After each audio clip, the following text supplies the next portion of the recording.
আসসালামু আলাইকুম ইঞ্জিনিয়ার বন্ধুরা। আমাদের ইঞ্জিনিয়ার আজকে একটি ফরওয়ার্ড রিভার্স সার্কিট স্টারলেটার মাধ্যমে চালানোর একটি সার্কিট বানানো হয়েছে। এখন উনি আপনাদের এই সার্কিটটি বর্ণনা করবেন। এখানে আমাদের একটা star delta reverse forward circuit বানানো হয়েছে। তো আমরা দেখ এটা আমাদের লাগছে একটি এমসিবি, ডাবল পোলের একটি এমসিবি, দুইটি রিভার্স এবং ফরওয়ার্ডের জন্য দুইটি ম্যাগনেটিক কন্ডাক্টর, একটি থার্মাল ওভারলোড রিলে, একটি টাইমার এবং ডেল্টার জন্য একটি ম্যাগনেটিক কন্ডাক্টর, স্টারের জন্য একটি ম্যাগনেটিক কন্ডাক্টর। এবং আমরা তিনটি পুশ সুইচ ব্যবহার করছি, একটা রিভার্সের জন্য, একটি অন করার জন্য রিভার্স, আর একটি ফরওয়ার্ড অন করার জন্য, এবং একটা স্টপ সুইচ ব্যবহার করেছি। এখন আমরা এটা কানেকশন কীভাবে করছি এটা দেখবো। আমরা প্রথম সাপ্লাইটা আমাদের এমসিবিতে আসছে, এমসিবি হয়ে আমাদের থার্মাল ওভারলোড রিলে হয়ে আমাদের অফ সুইচে গেছে। তো অফ সুইচ থেকে আমরা দুইটি তার শর্ট করে, মানে একটি রিভার্সের অন সুইচে, একটি ফরওয়ার্ডের অন সুইচে নেওয়া হয়েছে। তারপর আমাদের রিভার্সের মানে এখান থেকে আমরা এন্টি লক করে, মানে ফরওয়ার্ডের এনসি হয়ে আমাদের রিভার্সের কয়েলে গেছে, এবং ফরওয়ার্ডের পুশ সুইচ থেকে আমাদের রিভার্সের এনসিতে হয়ে ফরওয়ার্ডের কয়েলে গেছে। এখানে আমরা এন্টি লক করে দিছি যাতে আমাদের রিভার্স চলাকালীন ফরওয়ার্ড যেন না চলে এবং ফরওয়ার্ড চলাকালীন যেন রিভার্স না চলে। তারপর আমাদের ল্যাচিং করা হয়েছে অফ সুইচ থেকে আমরা এটা পাওয়ার শর্ট করে রিভার্সের এনোতে নিয়ে আমরা অপর প্রান্তের এনো দিয়ে থেকে আমরা ডিরেক্ট কয়েলে নিচ্ছি। আর আবার ফরওয়ার্ডের আমাদের ল্যাচিং করার জন্য একটি পাওয়ার লাগবে। তো আমরা অফ সুইচ থেকে না নিয়ে আমরা ডিরেক্টলি, মানে এখান থেকে যে রিভার্সের এনো থেকে শর্ট করে আমরা ফরওয়ার্ডের এনোতে লাগানো হয়েছে। তারপরে আমরা কয়েলে সাপ্লাই দিছি, ফরওয়ার্ডের কয়েলে দিছি এনো থেকে। তো এখন আমাদের মানে টাইমারে কীভাবে সাপ্লাইটা দেওয়া হয়েছে। তো টাইমারে সাপ্লাইটা দেওয়া হয়েছে আমাদের এই যে ল্যাচিং করেছি, আমরা ল্যাচিং এনো থেকে একটি শর্ট করে আমরা এই রিভার্সের অক্সিলারিতে দুইটা এনো থাকে।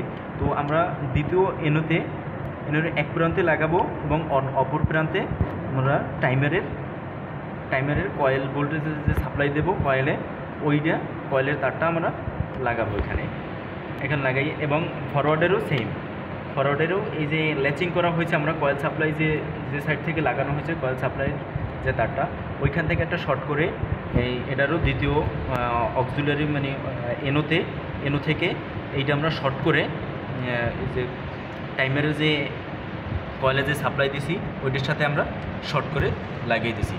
এইখানে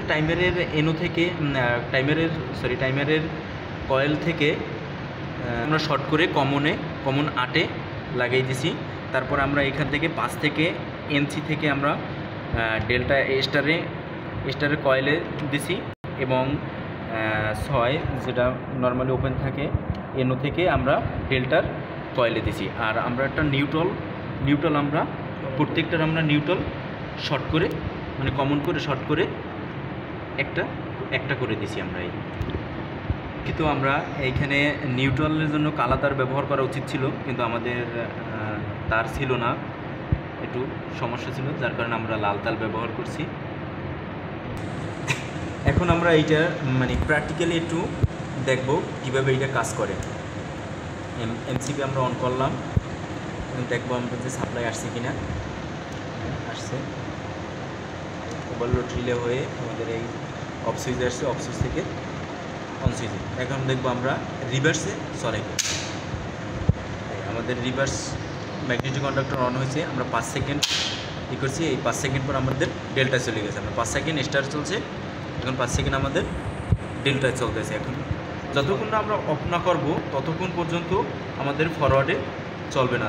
যতই ফরওয়ার্ডের অন সুইচ চাপি না কেন, আমাদের যতক্ষণে না আমরা রিভার্স অফ করব ততক্ষণে আমাদের ফরওয়ার্ড চলবে না।